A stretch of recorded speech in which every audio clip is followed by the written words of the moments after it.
Kojja Kadama TV, kojja mate. Waliwo video etrendinga etandise okubeera nga etrending olwaleero ng'eraga Kadama bwe baakutte nga afuka ku buliri. Kadama ono kigambibwa yagenda ebweru nga afuka ku buliri era babboosi be bagamba nti ne bagenda kumuzzaayo ku ofiisi olw'okuba nga afuka ku buliri. Ekintu nga kino oyinza okulaba ng'ekisesa naye bantu bangi abafuka ku buliri. Bantu abakulu gye bali nga bafuka ku buliri naye engeri gy'abaasula mu kitanda yekka ng'oyinza obutakitegeera. Kadama ono tumusaasiddeko. Ekintu kino si kyangu okubeera nga ofuka ku buliri. Jjukira nti wabeerawo abantu abalina emize gyabwe. Nejjukira ku akantu kano ke tukola oba wiikisi zino ze batuwa okubeera nga tutrayininga. Tebatera oba ne bw'ogenda ku medical tebakubuuza ofuka ku buliri oba tofuka ku buliri. Kati waliwo ebintu bye tubuusa amaaso naye nga bwe tunaagenda ebweru eyo ebintu bino bigenda kubeera nga bitufuukira obuzibu. Kadama ye awa ensonga agamba nti yafuse ku buliri yatuuyanye butuuyanyi. Babboosi bagamba afuka ku buliri. Kadama agamba atuuyana nnyo, atuuyana nnyo. So ekintu kino tetumanyi kituufu naye nga mubutuufu simanyi mwali mutuuyanyeeko n'ozuukuka n'olowooza nti obadde ofuse ne ku buliri naye ng'otuuyanye butuuyanyi. Ekintu kino kitera okubeerawo bwe tutandika ku kintu ky'okutuuyana. Kitera okubeerawo, oyinza okuloota ekirooto ekibi n'oluuta oba ng'odduka n'ozuukuka nga wenna otuuyanye n'olowooza n'okulowooza nti nowafuse ku buliri. Ekyo ng'okivuddeko ate waliwo abantu nga omuze gw'okufuka ku buliri gwamulemeramu. Awo nno nga nze kojja bwe ntwala omukisa guno okugamba Kadama yenna atannava Uganda ayagala okukola obwa Kadama ng'okufuka ku buliri totawaana kujja Buwarabu, totawaana kugenda mu nsi za bweru. Okufuka ku buliri muze bw'otaguwona mu buto n'obeera nga ku myaka egyo gye bakutwaliddeko ebweru okyafuka ku buliri, ebizibu bibeera bikutuukiridde. Era okufuka ku buliri kulemeza bangi obufumbo. Kubamu pulaani nga bakakuwasa. Omusajja agenda okuzuuka nga wafuse ku buliri. Tujja kujja ne topiki era naye okumeketa amanyi. Waliwo Kadama oba waliwo abakazi nga bamuwasa, omusajja agenda okuzuukuka agenda okuwulira omukazi ameketa amanyi. Kibeera kibi naye nga bambi ate naye aba teyakyeyagalira. So topiki eno tegenda kukwata ku Bakadama bokka kuba nkimanyi waliwo Uganda bafuka ku buliri, waliwo abali mu Europe bafuka ku buliri, America bafuka ku buliri, mu nsi z'Abawarabu bafuka ku buliri, naye tekyalibadde kituufu kugenda mu nnyumba ya munno okubeera ng'okola obwa house girl ng'ofuka ku buliri. Ngenda kubawaayo eddagala omuntu ly'osobola okwesa naye ate eddagala lino liri Uganda. So Kadama yenna nga tonaba kujja ku kyeyo n'alisabye eddagala lino wadde olaba tofuka ku buliri linywe. Waliwo ka plant oba ekimera oba ebikoola oba ekibala oba nkiyite ekyogamba ekitonde kye bayita obukumbu oba bukumbu. Bukumbu ono kiyina ekikoola nga kinenenene, kiyinako n'obuntu bulinga oba mwali mulabyeko gundi obulo naye nga kakagundi katono nnyo, kabala katono nnyo oba kakula sitekawanvuwa nnyo, bakayita bukumbu. Walibadde osobola okuyenga ku bukumbu oyo n'omunywako wadde tofuka kuba ayamba ne ku mubiri n'obeera ng'oyishuwa ddiiro n'ogamba nti ekyo nkimaze nkiggadde, yebeera garanti. Bw'ova ku bukumbu osobola okukozesa ekirevu kya kasooli. Waliwo kasooli mulaba bw'akula abeera n'ekirevu ekyo kyaleeta waggulu. Ekirevu ekyo nakyo osobola okiyenga n'okinywa kibisi kuba n'okifumbako. Bw'omala okifumbako n'onywa amazzi ago ogenda kuba ogemye okufuka ku buliri. Kibi nnyo ekya Kadama ono, tetumanyi yafuse ku buliri oba yatuuyanye butuuyanyi naye ye Omwarabu agamba afuka ku buliri era si gwe gusoose. Kadaama agamba sifuka ku buliri kimanyi si gwe gusoose neera si gwe gusoose okutuuyana, ntuuyana nnyo. Naye ng'ojja kwesanga nti bannaye omusulo oba omusulo gw'omukulu empunya yaagwo kizibu nnyo ogukopeyalinga ne ku ntuuyo. Entuuyo n'omusulo empunya ebeera ya njawulo.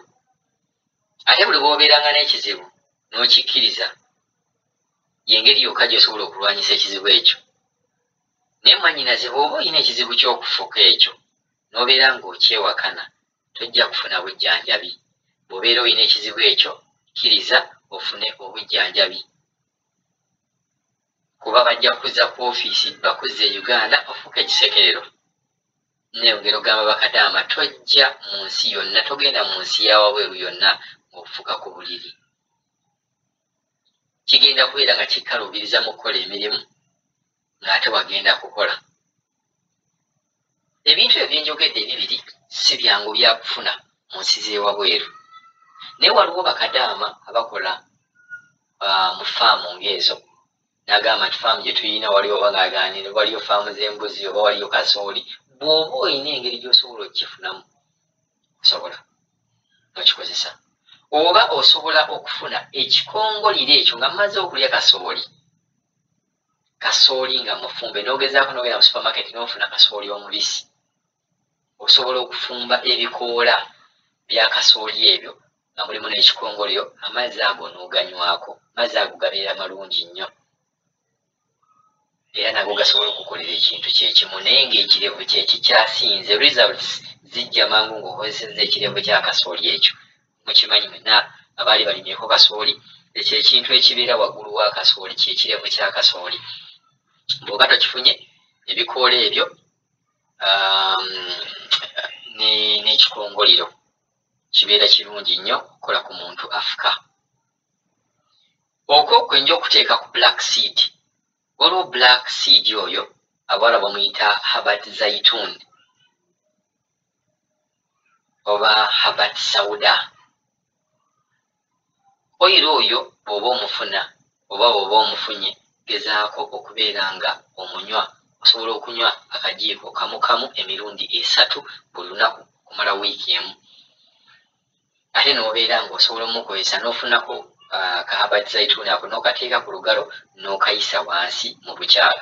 Just oteeka kagalo n'okayisa wansi mu bukyala.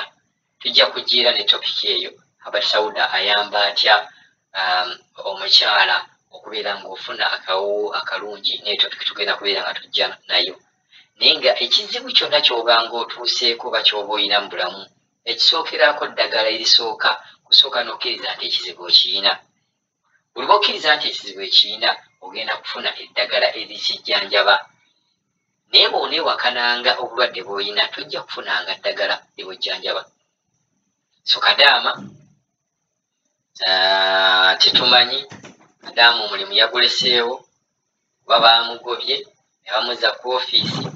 Gye tukyasembye okubuulira bagamba nti Kadaama bagenda kumutiika ate Uganda. Vidiyo eyo etrendinga. Temusekerera Kadaama oyo, temusekerera Kadaama oyo. Ye agamba yatuuyanye, Omwarabu agamba afuka ku buliri. Kyemmanyi abantu gye bali eyo abafuka ku buliri. Eddagala tulibawadde, mugezeeko okwejjanjaba, mwejjanjabisa obutonde. Kuba eddagala lino ery'ekizungu erisinga waliwo ebintu biryavumula. Tewaliwo ddagala n'ogenda mu famasi ogenda njagala eddagala y'okulekerawo okubeera nga afuka ku buliri. Ng'ate eddagala ly'obutonde gye liri. Jjukira abaana abato, omwana omuto bamuwa eddagala n'alekerawo okubeera ng'afuka ku buliri. So muyige okubeera nga mwejjanjabisa, muyige okubeera nga mutweyuna, nga mutubuulira ebizibu by'omanyi nti ebyo byo eddagala ezzungu ne bw'okoloota terisobola kuyamba. Tuyina eddagala erujjanjabisa nga butonde bwokka, nga bw'onoolaba nti entunuka. Ekyo kyo twakyesigaliza nga ffe bakojja ne basenga. Entunuka tejjanjabizwa ddagala zzungu. Bintu bingi nnyo. Ettalo terijjanjabisa ddagala zzungu era libeera Gganda. Nga n'okufuka ne bw'onoogenda mu famasi efaanana etya, tewaliyo ddagala lyakulekera okufuka ku buliri. Bajja kugamba bugambi nti bw'oba ogenda okwebaka tonywa naye ng'ate esiye